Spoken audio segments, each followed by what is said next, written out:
Hey guys, welcome back to my channel. We are at the end of our qualifying lap for round 3 of the VFL Tier 2 Championship Virtual Formula League.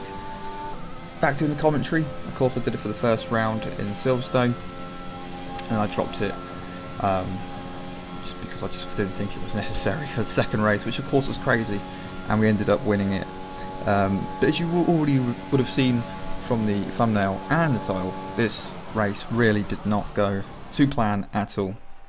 I mean, we had a good qualifying, starting 6th on the grid. I was quite happy, quite far back, but quite decent.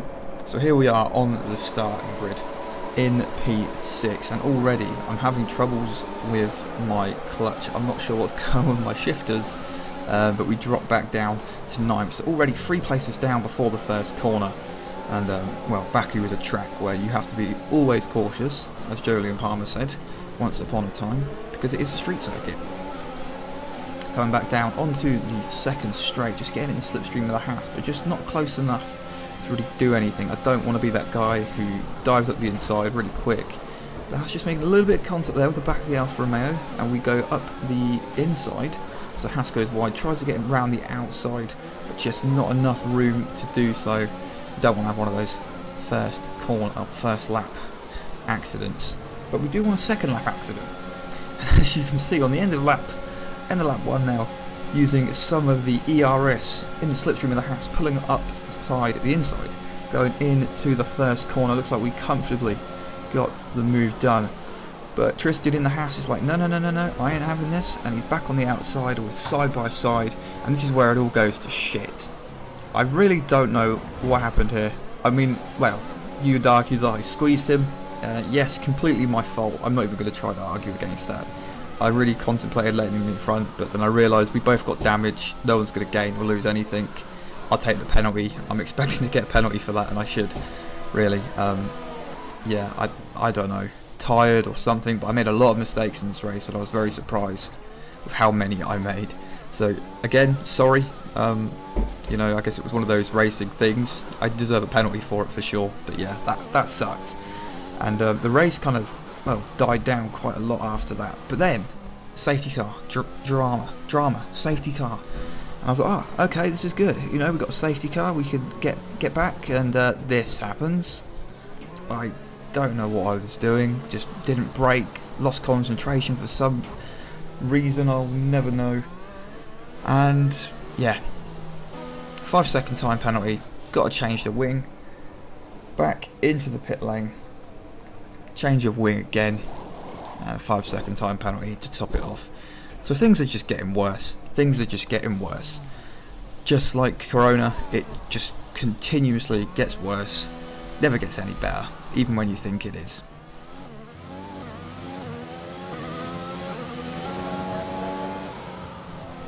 So as you can see, safety car coming in this lap, and I was just sitting back because I know what it's going to be like on the safety car restarts down Baku. We've seen it in GP2, F2, whatever it was back then. And well, we got a really bad start because we're just miles off. Not as bad as that Alpine though, because he's not even facing the right way. So we're in 15th, which is terrible. On the ERS, we got JDM in front of us in the AlphaTauri. Thinking I can get close enough for a move, possibly around the outside, but he just closes that off. A little bit side by side there from the Haas and the Aston Martin, and this is where things get a little bit spicy. I think it's here, up the inside of the Alpine, the AlphaTauri, but he just keeps it there. And keep an eye on Steph in the Haas. He just seems to go a little bit wide, and we're right in the middle of the Haas and AlphaTauri, and just up the inside, well, in the middle of both of them. 2 cars in one, thank you very much. Make sure it's all done up the inside, and up to P13. So I was quite proud of that, to be completely honest with you, because that was a good move. This McLaren, good as really, just I'm not sure what happened there, but up the inside, P12. I'll take that. Thank you very much. Thank you very much, my friend. On to lap 9, and already so much drama has happened in this race. On the ERS now, in the slipstream of the Aston Martin, and he's weaving about a little bit. I was a little bit nervous to get the inside. I thought I might get pushed into the wall, but no, it's alright, it's all good, he knows what he's doing. And just following him around for a little bit here, we have MF Underboss, who has, well, left the session or got lagged out or something, and he's now a ghost. So we just drive through him, just casually. And bad corner there, but not as bad as the Aston Martin in front of us. Up the inside we go, heading into the tight castle section. He tries to hang it around the outside, but just not enough grip there to do it. So we're up to P9 now, and then we smash the fucking wall. I actually forgot about that. Damaged wing. Back in the pits. Another wing change. Safety car. Aston Martin in front, slams on his brakes. 5-second penalty. Serve it in the pit lane. And it's just getting worse, like I said. Just like COVID, it just continuously gets worse. In the pit lane, 5-second time penalty. Change of wing again. Back out, and we're all the way down to P14. And again, I don't know what happened here. Just couldn't select a gear. I don't know what's going on with my wheel. Maybe it's just knackered. Maybe it's an excuse. You'll have to figure that out for yourself. As you can see on lap 12, we just set the fastest lap of the race on these new soft tyres, and coming out the pit lane is the Aston Martin from earlier.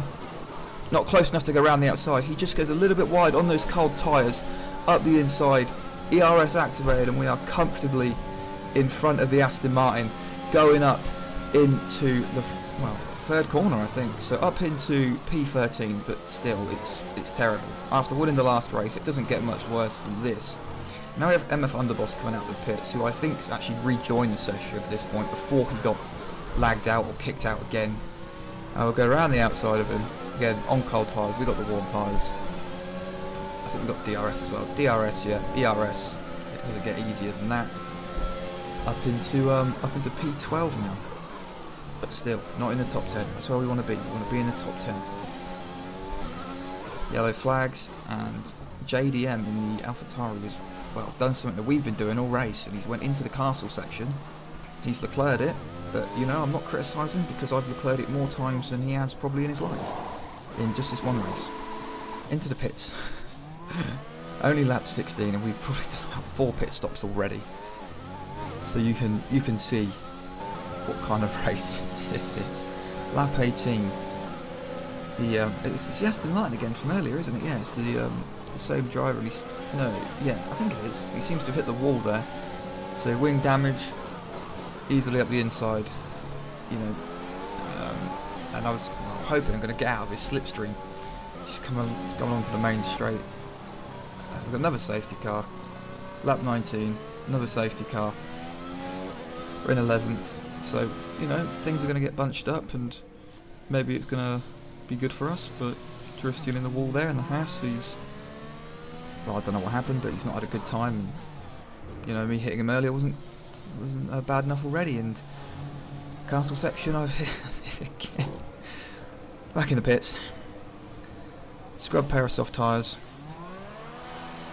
Back out. P11. Catch safety car queue. You guys are seeing a trend here, right?